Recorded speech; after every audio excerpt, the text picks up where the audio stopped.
We turn back now to the major developments in the legal fight over the classified documents seized from Mar-a-Lago and new missteps from Trump and his legal team. Today, a judge is expected to make a decision on whether to grant Donald Trump's request for a special master.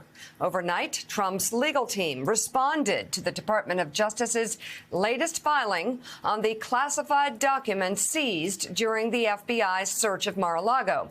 In the 18-page filing, Trump's lawyers suggested that by launching what they described as an unprecedented, unnecessary, and legally unsupported raid on Mar-a-Lago, the Justice Department was, quote, criminalizing a former president's possession of personal and presidential records in a secure setting. It comes after the DOJ said it had evidence efforts were likely taken to obstruct the government's investigation, with government records likely concealed and removed in the months before the August 8th search.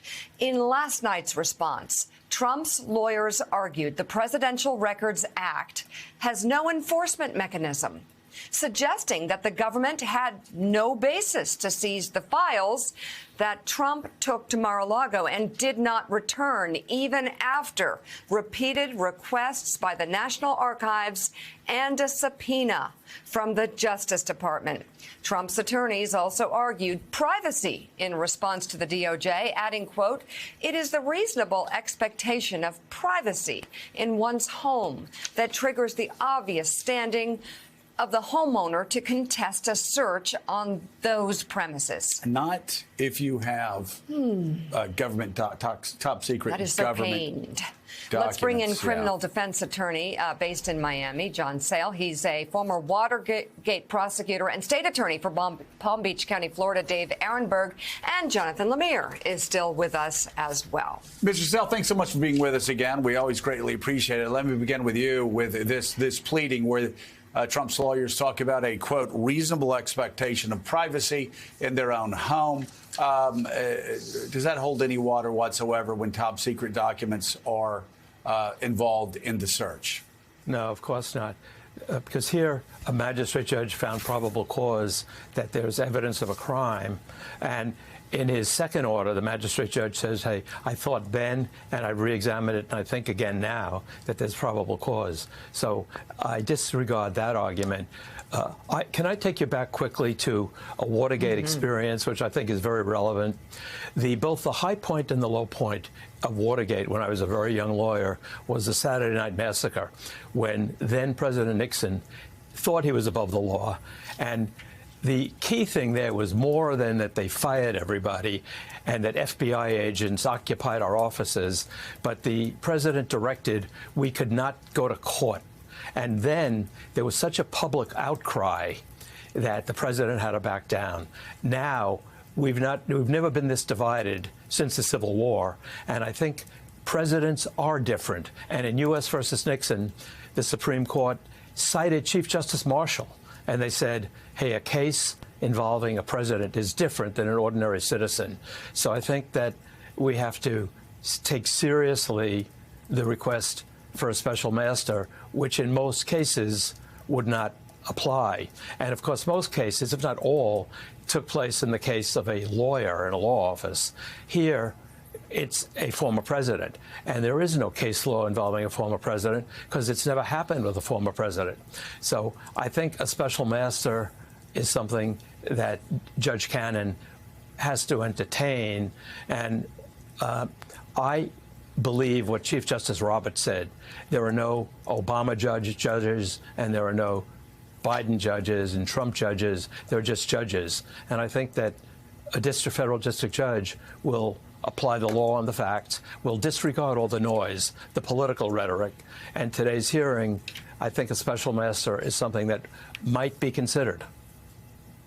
Dave Ehrenberg, I take it you have a slightly different opinion about the appointment of a special master and whether that's appropriate and what it would mean for the case here. So I'll let you speak to that, but also just as a state attorney in Palm Beach County, Florida, you know these courts so well, you know all the judges so well. What do you make of the way the Trump legal team has proceeded here and where they're going with some of these arguments, which seem to be all over the place? Yeah, good morning, Willie. Good to be on with you and my friend John Sale, who's an amazing lawyer, even better person, although I disagree with him on this one. First off, there's a reason why the Trump legal team traveled 68 miles to the north of here to find the one judge permanently assigned to the Fort Pierce courthouse. Is because it's a Trump-appointed judge, someone who was confirmed a week after Trump lost the election, and they think that she will rule their way, and maybe she will. We'll see later today. But as far as the special master motion, the issue is moot. I mean, Joe likes to say the horse is already out of the barn. And so there's no reason to duplicate the DOJ's efforts. They've already reviewed the documents. They've already had a filter team segregate the documents that are subject to attorney-client privilege. There are no documents subject to executive privilege here. And so for those who say, well, what's the harm in just having a special master do it again? Well, the harm is delaying the investigation, and even more importantly, delaying the important intelligence review of the damage caused by storing these very sensitive documents in an unsecured social club in Palm Beach. And if you say, well, at least this will give some confidence to the MAGA universe that things are being done properly, nothing is going to satisfy Trump's core supporters. They're going to find corruption in any investigation of their leader. I mean, just ask Bob Mueller, who had unimpeachable credentials and yet was accused of being corrupt because he had some dispute over country club dues at a Trump property. I mean, the only way that the MAGA universe is going to be satisfied with the appointment of a special master is if this special master is Rudy Giuliani or the MyPillow guy. And thankfully, neither of them have the appropriate national security clearance. Yeah. So, John, though, John Sale, when and this has nothing to do with this particular investigation. This has nothing to do with the fine professionals at the Department of Justice or the FBI. But I'm sure after hearing what Dave Ehrenberg said, you would agree with every criminal defense attorney who would say just because the government is saying trust us, we've already looked at the papers, nobody else needs to look at the papers, everything's in line, you would still want somebody going in there looking at whatever documents they could look at for your client, right? Well, of course. I think the upside outweighs the downside. Everything is a balance. That what's the harm? The delay is not what. It's better to get it right rather than follow a political timetable. And the government has a lot of other things they can continue doing.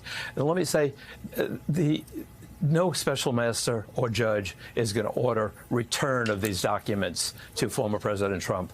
But it's really a privilege issue. And I think that the public will have more confidence in the system if there's an independent review. You know, the notion of threats of riots in the streets, unfortunately, that's reprehensible, but it's probably right. And I think we have to do everything to bring down the temperature. And I hope that an independent special master would do a little bit to bring around cooling down temperatures. But ultimately, when the Attorney General makes a decision, it's not going to be influenced by threats of mob violence. No.